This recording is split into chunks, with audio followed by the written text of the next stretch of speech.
미국 펜실베니아 대학교 심리학 교수인 앤젤라 덕워스가요 쓴 책 중에 유명한 책이죠. Grit, IQ, 재능, 환경을 뛰어넘는 열정적 끈기의 힘이라는 제목의 유명한 자기 개발서가 있습니다. 2016년에 출간 당시 베스트셀러에 오르면서요 전 세계적으로 큰 신드롬을 일으킨 책인데요, 이 책에서 저자는 인생을 바꾸는 힘은 사실 재능이나 IQ가 아니라 끝까지 포기하지 않는 그릿, 곧 목표를 향한 열정적인 끈기라고 주장합니다. 아무리 재능이 뛰어나도 꾸준한 노력 없이는 결코 성취로 이어지지 않으며, 또 포기하지 않는 노력이 결국 타고난 재능의 한계를 넘어선다라는 거죠. 그래서 성공을 결정짓는 핵심 요인은 타고난 재능이 아니라 오랫동안 한 길을 꾸준히 걸어가는 그릿, 곧 열정적인 끈기다라고 이야기합니다. 여러분, 왜 우리도 이런 말을 하지 않습니까? 잘하는 사람보다 끈질긴 사람이 결국 성공한다. 그러니까 어떤 사람은요, 일은 잘하지만 끈기가 없고, 어떤 사람은 일을 처음에는 잘 못하지만 끈질깁니다. 시작할 때는 물론 차이가 나겠지만 결국은 끈질긴 사람이 역전합니다. 그래서 왜 수적천석이라는 고사성어가 있지 않습니까? 이 물 숫자에 물방울 적자, 뚫을 천자, 그리고 돌 석자. 풀이하자면 물방울이라도 끊임없이 같은 곳에 떨어지면 결국엔 바위에 구멍을 낸다라는 거죠. 정말 처음에는 잘 못해도 끈질기면 결국에는 무엇인가 일을 내버립니다. 우리는 오늘 하나님 앞에서 끈질긴 기도의 모습을 보이는 아브라함을 보게 되는데요, 왜냐하면 50명의 의인에서 시작해서 결국은 45명, 40명, 30명, 20명, 마지막에 10명까지 내려가지 않습니까? 소돔의 의인이 10명만이라도 있다면 제발 그 성을 멸하지 말아달라고 말입니다. 그래서 오늘 본문의 이야기는요, 사실 포기하지 않는 믿음의 예로 끈질긴 강청 기도의 대표적인 이야기로 설교자들에 의해 소개될 때가 많습니다. 비록 소돔에 단 10명의 의인조차 없는 안타까운 현실로 인해 아브라함의 기도가 응답되지는 않지만, 이 끈질긴 기도와 또 이 기도에 반응하시는 하나님의 모습은 분명 우리에게 이 포기하지 않는 믿음의 중요성을 생각나게 합니다. 자, 그럼에도 불구하고요, 저는 오늘 본문의 말씀을 단순히 끈질긴 기도나 쉬 포기하지 않는 믿음의 관점으로만 보기보다요, 좀 다른 관점에서 묵상했으면 합니다. 무슨 말이냐면, 저는 오늘 본문이 강청 기도를 하면 결국 하나님이 움직이신다, 역사하신다는 메시지보다 오히려 우리가 어떤 믿음을 사모해야 할지, 믿음의 새로운 차원을 우리에게 보여준다고 생각합니다. 기도하고 소망하기는 오늘 본문의 말씀을 하나하나 살펴보고 묵상하는 가운데 우리의 믿음을 새롭게 하시고, 그래서 faith forward하게 하시는 성령의 도전과 역사가 가득하기를 주님의 이름으로 축복합니다.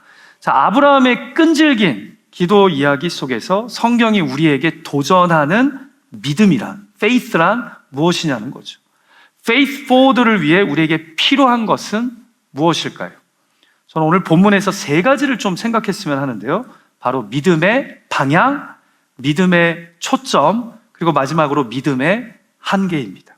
자, 먼저 본문의 말씀이 우리에게 도전하는 믿음의 방향은 무엇입니까? 나를 넘어 세상을, 이웃을 품어야 된다는 겁니다.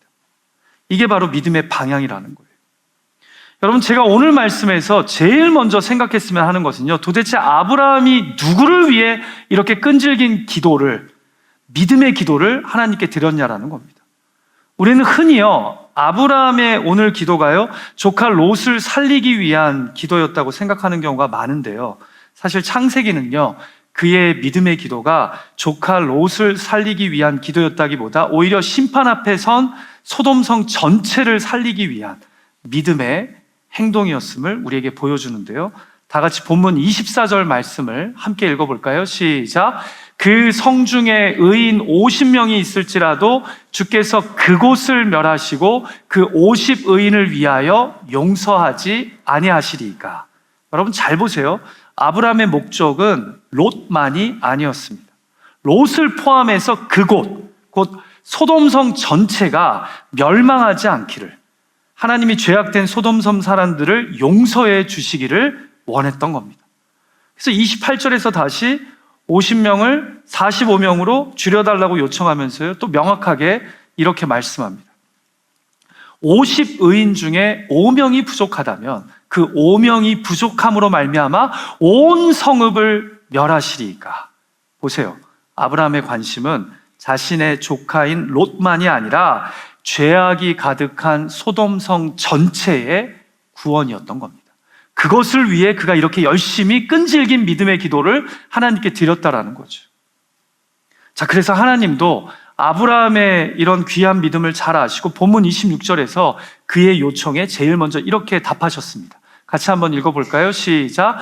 여호와께서 이르시되 내가 만일 소돔 성읍 가운데에서 의인 50명을 찾으면 그들을 위하여 온 지역을 용서하리라.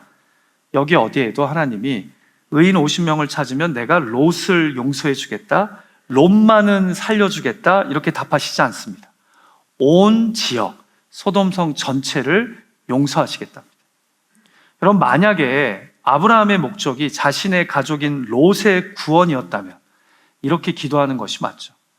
의인, 내 조카 롯만이라도 제발 살려주십시오. 저와 함께 믿음으로 고향 친척 아버지의 집을 떠난 아이입니다. 아니면 저를 보셔서라도 소돔에 사는 조카 롯만은 제발 구원해 주십시오. 이렇게 기도하지 않았을까요? 그리고 솔직히 우리는요, 이런 기도를 하나님께 드릴 때가 많습니다. 내 자녀가 좋은 대학에 들어가게 해주십시오.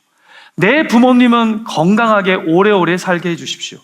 내 배우자가 하는 사업이 대박나게 해주십시오. 저는 지금 어린아이와 같은 기도 자체가 틀렸다고 말씀드리는 것은 아니에요. 우리는 하나님 앞에 어린아이입니다. 그래서 어린아이와 같이 기도할 수 있습니다. 자, 그런데 사실 아브라함의 이 끈질긴 강청 기도가 조카 롯만을, 내 가족을 살리기 위한 것이 아니라 소돔성 전체를 살리기 위한 기도였다라는 거죠. 어린아이의 기도가 아니었다라는 거예요. 그가 소돔을 살리려고 그렇게나 끈질기게 믿음의 기도를 했다라는 거죠. 여러분, 그렇다면 소돔을 살리기 위한 아브라함의 이 믿음은요, 우리 현대 그리스도인들에게는 너무나 부족한 믿음의 모습 아닙니까? 나 자신이나 내 가족, 아니면 나랑 매우 친한 친구가 아닌 생판 모르는 지역에 사는 죄악된 사람들의 구원을 위해 아브라함이 이렇게나 독하게 끈질기게 기도했다니까요. 그래서 소돔 사람들을 어떻게든 살려보려고 50명에서 45명, 45명에서 40명, 그 다음은 30명, 20명, 그리고 10명까지 내려간 겁니다. 복의 근원, 믿음의 조상답게 그는 실로 자신으로 인해 다른 사람들이 복받기를 원했던 거고, 이것을 위해 자신의 믿음이 사용되었다라는 거죠. 그냥 의무감에 착해 보이려고 소돔을 위한 특별 기도회를 한번 가진 것이 아니라 정말 소돔 사람들이 하나님의 심판을 받지 않고 다시 기회를 얻기를 간절히 원하는 마음으로 구원에 필요한 의인의 숫자를 줄여가며 끈질기게 하나님께 기도한 겁니다. 그런데 저는 오늘날의 시대에 세상이 우리 그리스도인들에게 기대하는 faith forward의 믿음이 바로 이런 믿음이 아닐까 생각해 봅니다. 성도와 교회가 자신들의 복에만 집중하고 사회의 불의와 제약에 무관심하고 이웃의 공경을, 눈물을 모른 척할 때 우리의 신앙은 매우 이기적이고 위선적인 세상과 단절된 믿음이 됩니다. 한마디로 그들만의 리그의 믿음이 된다는 거죠. 그런데 아브라함의 믿음은 나와 내 가족만을 위한 믿음이 아닌 소돔이라는 이방 도시를 향한 끈질긴 믿음이었기에 이것이 세상에 감동을 주는 믿음이 되었다라는 겁니다. 한마디로 아브라함의 믿음은요, 나와 내 가족만을 위한 믿음이 아닌 이웃과 세상을 품고 이웃과 세상을 향해 발휘된 믿음이었다라는 거죠.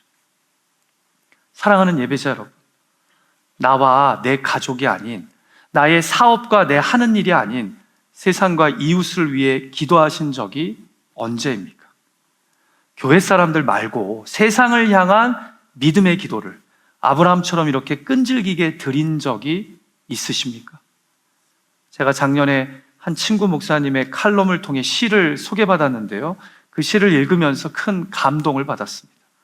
한번 들어보시겠어요? 이 백무산 시인이 지은 시인데 제목이 가방 하나입니다. 두 여인의 고향은 먼 오스트리아. 20대 곱던 시절 소록도에 와서 칠순 할머니 되어 고향에 돌아갔다네. 올 때 들고 온 건 가방 하나, 갈 때 들고 간 건 그 가방 하나. 자신이 한 일 새들에게도 나무에게도 왼손에게도 말하지 않고 더 늙으면 짐이 될까봐, 환송하는 일로 성가시게 할까봐 우유 사러 가듯 떠나 고향에 돌아간 사람들. 엄살과 과시 제하면 쥐뿔도 이문 없는 세상에, 하루에도 몇 번 짐을 싸도 오리무중인 길에 한 번 짐을 싸서 일생의 일을 마친 사람들. 가서 한 3년 머슴이나 살아주고 싶은 사람들. 여러분, 이 시가 시이긴 한데 좀 어떤 이야기 같죠? 사실은 소록도의 한센병 환자들을 위해 43년간 의료 선교를 한 두 명의 오스트리아 선교사들을 기억하며 시인이 지은 시입니다. 그래서 이 시를 읽으면요, 이 두 간호사가 이 먼 이방 땅 한국에 와서 당시 한국 사람들조차 인간 취급하지 않던 한센병 환자들을 어떻게 섬기다 떠났는지 알게 되는데요. 제가 이 시를 소개하면서 쓴 친구 목사님의 칼럼 글을 읽어드립니다.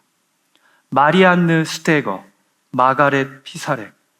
고향인 오스트리아를 떠나 한국 전쟁 이후 아직 가난을 벗어나지 못한 한국 땅에, 그것도 저주받은 땅이라고 불리던 소록도에 찾아와 한센병 환자들과 더불어 살기 시작한 그들의 나이가 불과 20대 초반. 의사도 접촉을 꺼리던 환자들의 몸을 맨손으로 만지고 함께 밥을 먹으며 살았고, 본국에서 보내온 후원금도 환자들을 위해 쓰고 본인들은 죽은 환자들의 옷을 수선해서 입으며 살다가 어느새 칠순을 넘긴 두 할매는 2005년 11월 21일 아침 소록도를 떠나 고국으로 조용히 돌아가셨죠. 자신들이 부담이 되어서는 안 된다고 올 때 들고 온 그 가방 하나 들고서 편지 한 장 달랑 남긴 채 그분들에게 가서 한 3년 머슴으로 살아주고 싶다는 시인의 마음에 고개가 끄덕여집니다. 그 가방 하나를 떠올리며 엄살과 과시 제하면 아무것도 없는 제 스스로를 부끄럽게 생각하게 됩니다. 한 번 짐을 싸서 일생의 일을 마친 두 분을 보며 봉사의 일 하나 시작해 놓고서도 하루에도 몇 번 짐을 쌌다 풀었다 하는 저의 가벼움을 민망해 합니다. 예수를 따르는 길은 한 방향으로의 오랜 순종입니다. 여러분, 왜 이 두 분의 사랑과 헌신이 이렇게나 한국 사람들의 마음에 오래 남아있는 걸까요? 이들의 믿음이 나와 내 가족만을 위해 발휘된 믿음이 아닌 소록도의 한센병 환자들과 세상을 향한 믿음이었기 때문입니다. 그들을 위한 43년의 끈질긴 믿음이었기 때문입니다. 하나님을 믿는 믿음으로 예수 그리스도의 십자가 구원을 누린 자로서 소록되어 있는 영혼들을 향해 발휘된 믿음이었기 때문입니다. 저와 여러분의 믿음은 나와 가족만을 위한 믿음입니까? 아니면 세상에 울림이 있는 소돔을 위한 믿음? 세상을 예수 그리스도의 사랑과 복음으로 조금이라도 변화시키기 위해 사용되는 믿음입니까? 저는 이 아침 사랑하는 토렌스 엘 장로교회 예배자 여러분에게 이렇게 도전하고 싶어요. 내 비즈니스를 위해서만 기도하는 믿음이 아닌, 내 비즈니스에서 같이 일하는 직원 그리고 찾아오는 손님들을 위한 믿음이 되시기를 주님의 이름으로 축복합니다. 내 자녀가 공부 잘하고 좋은 대학 가고 유명한 직장을 얻을 때만 발휘되는 믿음의 기도가 아닌, 내 자녀의 친구들 그리고 우리의 다음 세대가 공부하게 될 이 캘리포니아의 비성경적인 공교육의 회복을 위해서도 믿음의 기도, 금식의 기도를 올릴 수 있는 저와 여러분이 되기를 간절히 소망해 봅니다. 그냥 내가 신앙생활하고 있는 교회와 그 교회 안의 지체들만을 위한 믿음이 아니라 내가 살고 있는 지역, 그 지역의 이민교회들, 그리고 LA 지역의 수많은 한인교회를 위해서도 기도할 수 있는 믿음의 사람들이 되시기를 간절히 소망합니다. 그냥 내가 살고 있는 바운더리만을 위한 믿음, 기도가 아니라 그 바운더리 밖을 위해서도 내 믿음이, 순종이 발휘되어야 한다는 거죠. 이렇게 나를 뛰어넘어 세상을 품는 그런 저와 여러분 될 수 있기를. 그럴 때 너와 나 우리 믿음의 이야기가 삶 속에서 써지게 될 줄 믿습니다. 자, 두 번째로 생각하고 싶은 것은 바로 믿음의 초점인데요.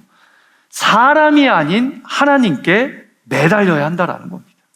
이것을 풀어서 말씀드리자면요, 믿음은 사람이 아닌 하나님을 향해서만 발휘되어야 한다는 겁니다. 너무나 당연한 말이죠. 그런데 우리가 신앙생활하면서 이것을 종종 망각합니다. 자, 이제 저는 아브라함에 대해 좀 아쉬운 점을 이야기하고 싶은데요. 여러분, 오늘 본문에 등장하는 그의 끈질긴 믿음의 기도에 어떤 아쉬움이 있습니까?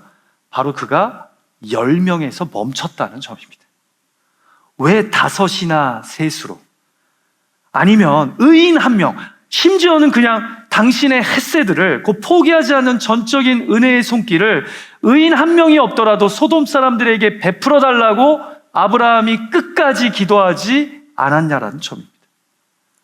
여러분, 제 포인트가 이해가 되시죠? 왜 10명에서 멈췄냐라는 거예요. 같이 본문 32절과 33절 말씀 함께 읽어볼까요? 화면을 보고 시작. 아브라함이 또 이르되 주는 노하지 마옵소서. 내가 이번만 더 아뢰리이다. 거기서 10명을 찾으시면 어찌하려 하시나이까? 이르시되 내가 10명으로 말미암아 멸하지 아니하리라. 여호와께서 아브라함과 말씀을 마치시고 가시니 아브라함도 자기 곳으로 돌아갔더라. 그리고 우리가 잘 알다시피 아브라함의 이 끈질긴 믿음의 기도는 결국 수포로 돌아갑니다. 놀랍게도 그 큰 성읍 소돔에 하나님 보시기에 의로운 사람 10명이 없었던 겁니다. 그래서 19장 24절을 보면 소돔과 고모라에 불의 심판이 내려집니다. 사랑하는 예배자 여러분, 전 여기서 좀 중요한 이야기를 하고 싶은데요. 왜 아브라함이 10명에서 멈췄을까요? 간단합니다. 아무리 죄악이 심히 무거운 도시여도 설마 이 큰 성읍 소돔에 하나님 보시기에 의로운 사람 10명이 없겠어? 라고 그가 아니란 생각을 한 겁니다. 한마디로 사람을 믿은 겁니다. 설마 10명의 의인이 없겠냐고. 사실 그의 믿음은 못 믿을 사람이 아닌 신실하신 하나님만을 향해 발휘되어야 했었을 텐데 말입니다. 이해가 되세요? 그가 인간을 기대했던 겁니다. 의로운 사람이 10명은 있을 거라고 기대한 겁니다. 그러나 성경은 우리에게 명확하게 선언하죠. 로마서에 의인은 없나니 하나도 없다. 하나님이 창세기 6장에서요, 최초의 물 심판을 선택하셨을 때 괴로워하시며 했던 말씀이 떠올려집니다. 같이 창세기 6장 5절과 6절 말씀 읽어볼까요? 시작. 여호와께서 사람의 죄악이 세상에 가득함과 그의 마음으로 생각하는 모든 계획이 항상 악할 뿐임을 보시고 땅 위에 사람 지으셨으므로 한탄하사 마음에 근심하시고. 사랑하는 기도자 여러분, 사람은요, 믿을 존재가 아닙니다. 용납하고 사랑해 줄 존재일 뿐입니다. 믿을 존재는 하나님 한 분입니다. 그래서 우리 삶이 요동치고 우리 관계에 배신과 상처와 아픔이 생겨도 우리는 하나님을 믿고 의지함으로 다시 일어설 수 있는 거지, 사람을 붙잡고 믿고 다시 일어서는 게 아닙니다. 그래서 성경이 말씀하는 믿음은 사람을 향하는 것이 아니라 하나님을 향해야 합니다. 사람이 아니라 하나님께 매달려야 한다는 겁니다. 제가 전에 잠깐 소개했지만 풀 스토리를 말씀드리지는 않았었는데요. 2년 전에 소셜미디어 상에서요, 한 목사님이 다수의 사람들이 도덕적인 문제로 비난하던 한 초대형 교회에 가서 강사로 설교를 하신 적이 있었습니다. 문제는 이 교회가요, 설교하러 가신 목사님이 평소에 교단 헌법을 준수하지 않고 세습을 했다는 이유로 건설적 비판을 많이 가했던 교회였습니다. 그러면서 이 목사님이 이런 말을 한 적이 있어요. 이런 교회에서 나를 강사로 불러도 나는 절대로 가지 않을 거라고 그런 이야기를 서슴없이 하셨었습니다. 그런데 몇 년이 지난 후에 이 목사님이 그 교회에 초청을 받아 설교를 하신 겁니다. 그래서 이 목사님을 존경하고 따르던 많은 분들이 충격을 받았어요. 물론 목사님도 나름대로 소셜미디어에 해명을 했지만 평소 이 목사님이 보여주시고 외치던 개혁적인 모습과는 전혀 다른 행보에 적지 않은 분들이 실망을 한 겁니다. 여러분 오해하지 마세요. 이 목사님 정말 귀하고 훌륭하신 분입니다. 저 또한 그 목사님의 메시지나 가르침을 통해 많은 도전을 받았어요. 그래서 저도 그 소식을 듣고 목사님의 소셜미디어에 가보니까 그것이 아주 난장판이 되었더라고요. 누군가는 목사님을 이해하고 옹호하는 글을 올리고 누군가는 그 목사님을 강하게 비판하면서 소셜미디어 상에서 편가르기 싸움이 난 겁니다. 제가 쭉 그 답글들을 읽어보는데요, 제법 실망스러운 그런 치졸한 비난과 중상모략이 가득하더라고요. 여러분, 성경이 말씀하는 우리 인간이 죄인이다라는 것을 잘 발견할 수 있는 데가 어딘지 아세요? 인터넷에서 익명성이 보장된 곳에 글들을 한번 읽어보십시오. 그럼 읽으면서 깨달아요. 정말 우리 인간이 죄인이구나. 자기 얼굴이 공개되지 않고 자기 이름이 드러나지 않는다고 이렇게 함부로 난도질을 하는구나. 저는 그런 글들 보면서 느껴요. 역시 나는 죄인이야. 역시 우리 인간은 죄인이야. 그런데 그 답글들 중에 한 분의 글이 제 마음을 쳤어요. 제 안에 찔림과 도전으로 다가오더라고요. 읽어드릴게요. 저녁 무렵 사건의 전말을 알았고 비로소 모든 분들의 글을 찬찬히 읽어보았습니다. 일부 크리스천 분들의 과격한 글을 처음 접해보고서는 상당히 놀라기도 했습니다. 옳고 그름을 떠나서 목사님의 이번 일은 제가 가늠했던 목사님답지 않은 행동이었다는 것에 분명 놀람과 아쉬움이 있습니다. 허나 이번 일을 통해 성경의 여러 인물들이 생각났고 이제 남편뿐만 아니라, 그래서 왜 남편이 나온지 모르겠어요. 목사님에게도 제가 종종 사람에 대해 품었던 마음을 가져야 하는 건가 하는 마음이 들었습니다. 그러면서 이분이 평상시 사람에 대해, 성경 인물들에 대해, 그리고 자기 남편에 대해 종종 품었던 그 생각을 나누는데요, 아마 본인이 읽었던 어떤 책의 문구였던 것 같아요. 나는 너에게 절대로 놀라지 않는다. 근데 그 글을 제가 딱 읽는데 마음에 꽉 박히더라고요. 나는 너에게 절대로 놀라지 않는다. 무슨 말이에요? 이제 더 이상 사람의 실망스러운 모습에 놀라지 않겠다는 겁니다. 여러분, 이 말은요, 제발 남에게만 해당되는 게 아니라 내 자신에게도 해당되는 말이에요. 나는 나에게도 놀라지 않는다라는 거예요. 다른 분들도 저와 여러분을 보고 깜짝깜짝 놀랄 때가 있다니까요. 내가 참 괜찮은 사람인 것 같고 저 목사님이 참 괜찮은 목사 같아도 인간은 결코 믿을 존재가 아니라는 겁니다. 오히려 항상 깜짝깜짝 놀랄 존재라는 거예요.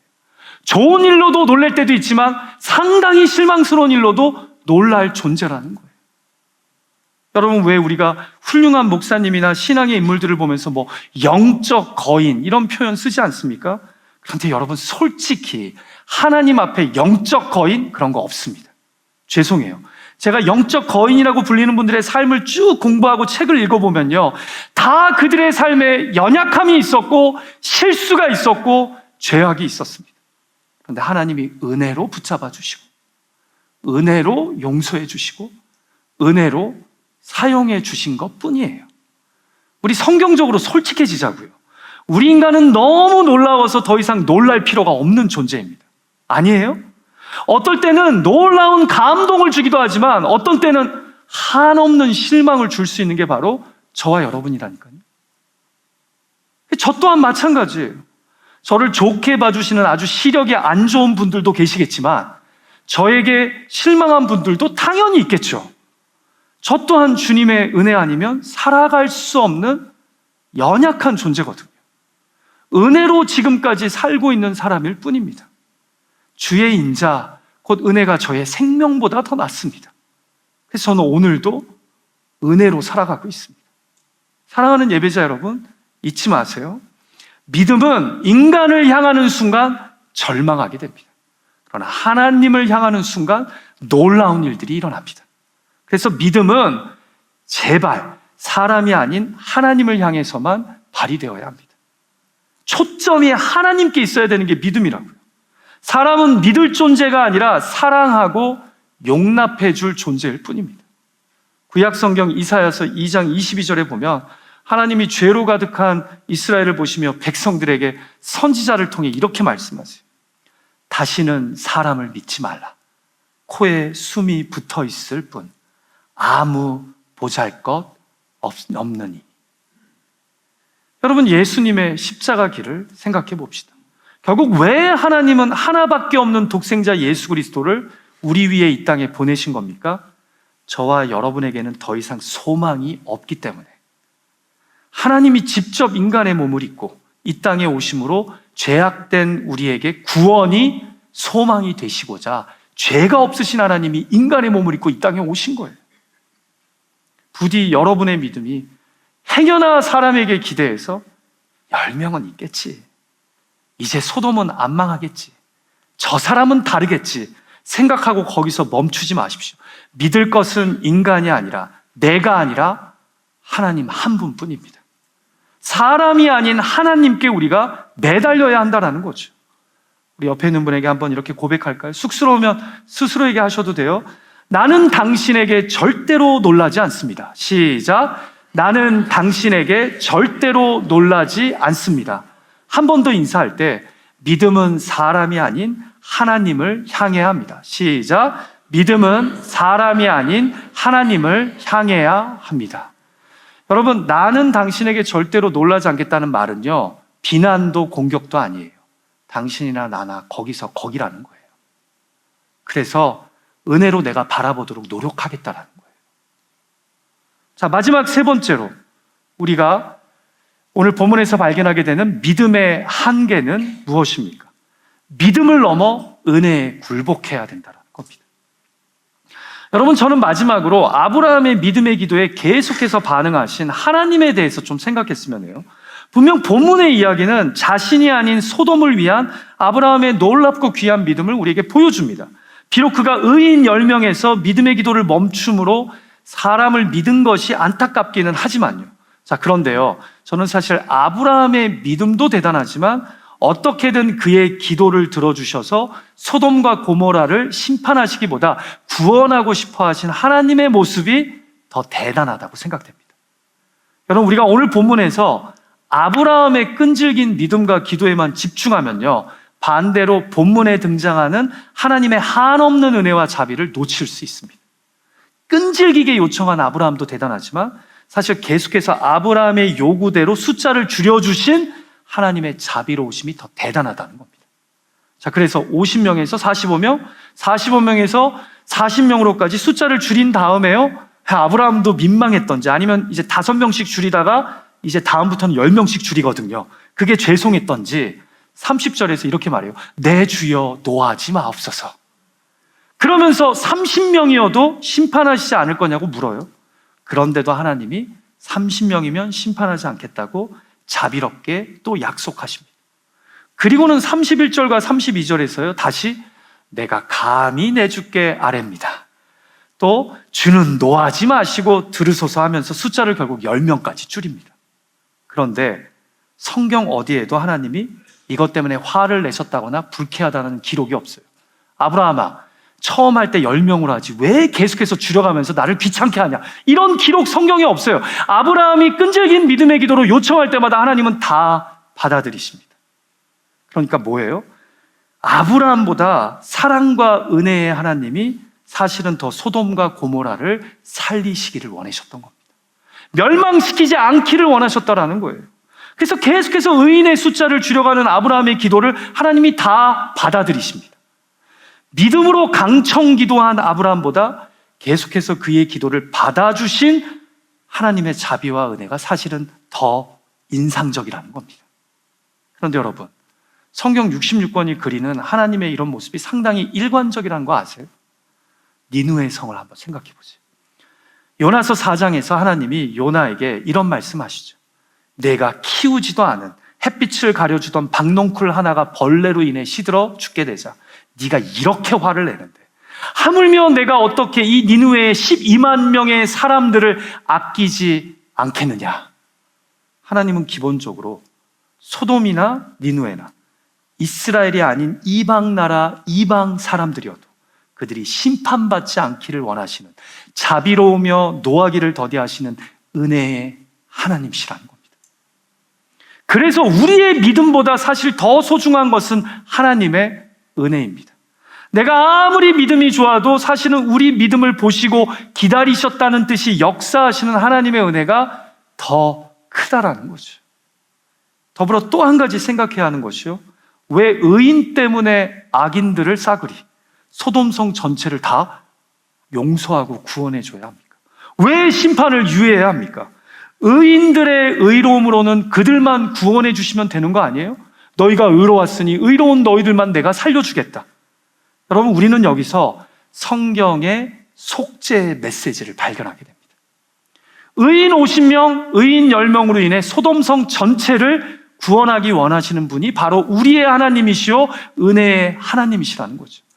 그래서 우리 믿음보다 더 크고 더 넓고 더 높고 더 깊은 것이 바로 하나님의 은혜인 겁니다.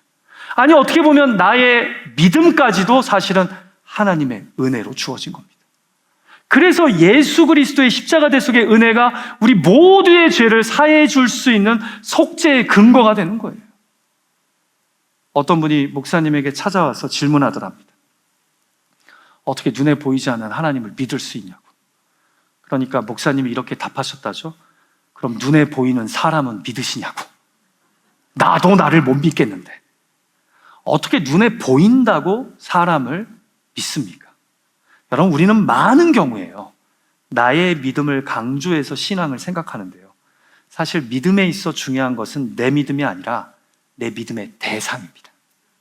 내가 아무리 대단하고 멋지게 믿어도 그 대상이 못 믿을 대상이면 내 믿음은 잘못된 믿음이요, 내가 아무리 믿음이 겨자씨같이 작고 약해도 내가 믿는 대상이 대단하고 확실하면 그 믿음은 참 믿음이요, 참 능력이 되는 줄 믿습니다.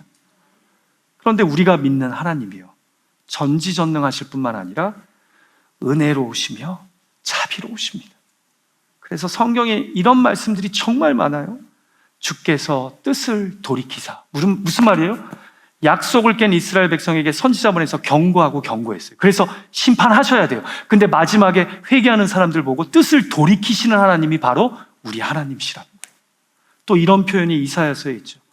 꺼져가는 촛불을 끄지 아니하시고 상한 갈대를 꺾지 않으시는 하나님. 이미 썩었어요.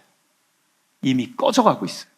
근데도 하나님은 이 영혼이 십자가 대속의 은혜로 하나님의 약속의 말씀 붙잡고 다시 소생하기를 원하시는 하나님이시라는 거죠.